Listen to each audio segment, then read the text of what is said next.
बोलना शुरू कर दिया है। किसी को सिखाना नहीं पड़ा, स्वर किसी को सिखाना नहीं पड़ा, व्यंजन भी सिखाना नहीं पड़ा, वो अपने आप बोलता है। सबसे पहले रोएगा क्या क्या ऐसे बोले, रोएगा, फिर धीरे धीरे उसकी आवाज़ बदलती है। 3 महीने होते होते बच्चा गूं यहाँ से बोलना शुरू कर देता है। उस शब्द नहीं है उसके पास, क्या है उसके पास? स्वर है, व्यंजन भी है, दोनों चीज़ हैं उसके पास, लेकिन वो अलग नहीं कर पाता। फिर उसको धीरे धीरे सिखाया जाता है बोलना। भैया पीना है, पीना है, तो कहेगा। अब वो पास सीख गया, पप पप पप, या कुछ नहीं बोलेगा, अपने आप खेल रहा है तब भी कहेगा अब हुआ अब्बा बाबा, ये बोल रहा है बच्चा, बस वो समझ नहीं रहा कि हम क्या बोल रहे हैं। इसको तुम जब सीखते हो तो तुम्हारे शिक्षा में शामिल होता है भाषा सीखना। शिक्षा का मतलब ये है सीखना, और वो कहाँ से शुरू करते हो? अपने घर से ही। चाहे जिसकी गोदी में गए होगे वो तुमसे कुछ बोला होगा, तुमको सिखाया होगा, और वही सीखना ही है शिक्षा। हाँ ठीक। और जब उसको क्रमबद्ध तरीके से, सुव्यवस्थित तरीके से सीखने आते हो तो स्कूल आते हो, तब विद्यालय की ज़रूरत पड़ती है, तुमको टीचर की ज़रूरत पड़ती है। तो यहाँ आते हो तब यहाँ तुमको सिखाया जाता है कि आ से अह तक स्वर होते हैं और का से या तक व्यंजन होते हैं। इंग्लिश में कितने स्वर हैं? 5। क्या कहते हो इंग्लिश में स्वर को? वावेल कहते हो, और हिंदी में उसी को स्वर कहते हो। तो स्वर और व्यंजन हो गया।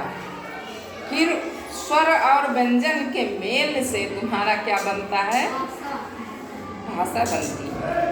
स्वर और व्यंजन को मिला के तब भाषा बनती है। जैसे गेहूँ अलग रखा है और चावल अलग रखा है, दाल अलग रखी है, नमक अलग रखा है, पानी अलग रखा है, तो सबका अपना अपना अलग अलग रूप है। लेकिन जब चावल धुल के तुमने उसमें पानी में डाल के पका लिया आग पे, तब उसमें क्या तैयार हुआ?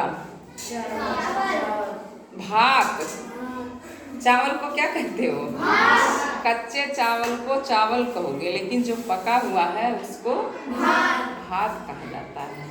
चावल कहोगे तो कोई चावल लेके तुमको कच्चा दे जाएगा तो भात कहो, तो वह है भात। अब भात कितनी चीज़ों से मिलके बना? क्या क्या जरूरत पड़ी उसमें? पानी, चावल और आग और बर्तन। आग मान लो लकड़ी पे नहीं पकाओगे तो गैस पे पकाओगे, गैस पे नहीं पकाओगे तो हीटर पे पकाओगे। लेकिन बर्तन की ज़रूरत है, चावल की ज़रूरत है, पानी की ज़रूरत है और आग की ज़रूरत है, गर्मी की ज़रूरत है उसको। सोलर कुकर भी आ रहा है जो सूर्य की गर्मी से भी पका दे रहा है खाना। तो इतनी चीज़ें मिला के तब भात तैयार हुआ। वैसे तुम्हारी भाषा किससे तैयार हुई? स्वर और व्यंजन के मेल से तुम्हारी भाषा तैयार हुई। अब स्वर तुमने सीखा और व्यंजन सीखा, तब उससे क्या बना तुम्हारा?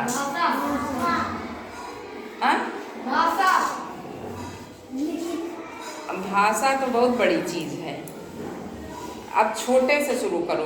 पहले तुमने स्वर सीखा, व्यंजन सीखा,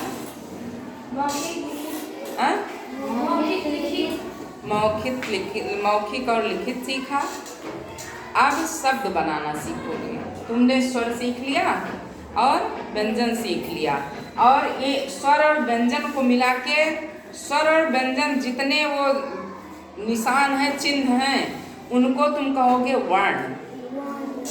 क्या? वर्ण। वर्ण। वर्ण। हाँ, वर्ण कैसे लिखोगे?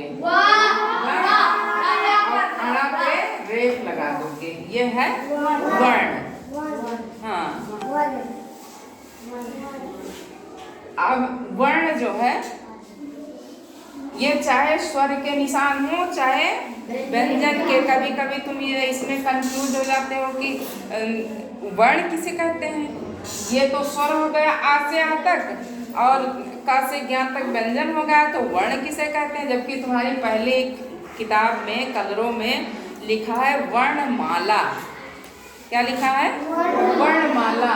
तो वर्ण किसे कहते हैं? जो ये निशान है, वो चाहे आ हो चाहे ज्ञा हो चाहे का हो, जितने निशान हैं उसके समूह को वर्णमाला कहते हैं।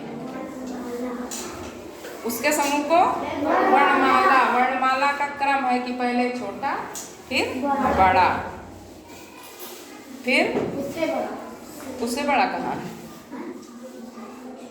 दो आ पढ़ते हो, एक छोटा एक बड़ा, दो ई पढ़ते हो, एक छोटी एक बड़ी। उसी को ह्रस्व और दीर्घ कहते हो। जिसको जल्दी बोल के खत्म कर देते हो उसको छोटा अक्षर बोला जाता है।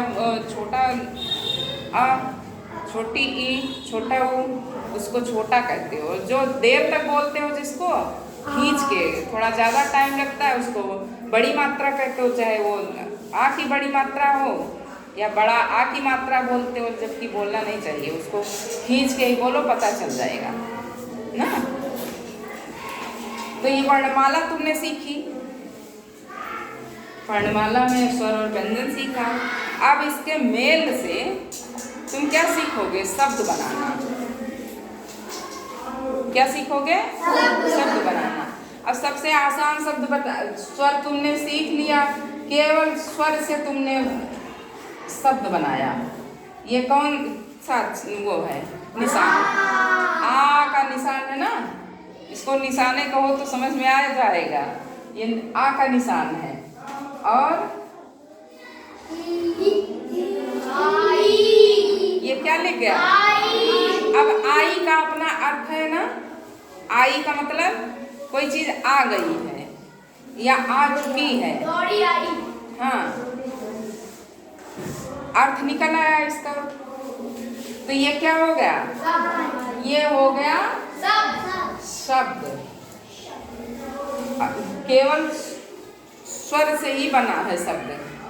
कभी ये मत सोचना है कोई बताए कि स्वर और व्यंजन के मेल को ही वो कहते हैं, शब्द कहते हैं, ऐसा नहीं है। केवल स्वर से ही वो बन जाते हैं। स्वर से भी शब्द बने हैं। और कोई शब्द बताओ जो केवल स्वरों के मेल से बना ना। उसमें तो है आओ। हाँ, आओ, शाबाश। एक शब्द है आ ओ।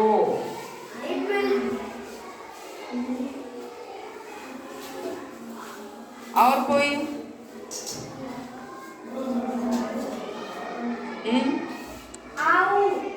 आऊ। जो तुम्हारे गांव की भाषा में का आओ को आऊ कहा जाता है। हाँ, ये हो गया आऊ। ये केवल स्वर से ही शब्द बन गए हैं और इसका अर्थ निकल रहा है, तब ये शब्द है। अगर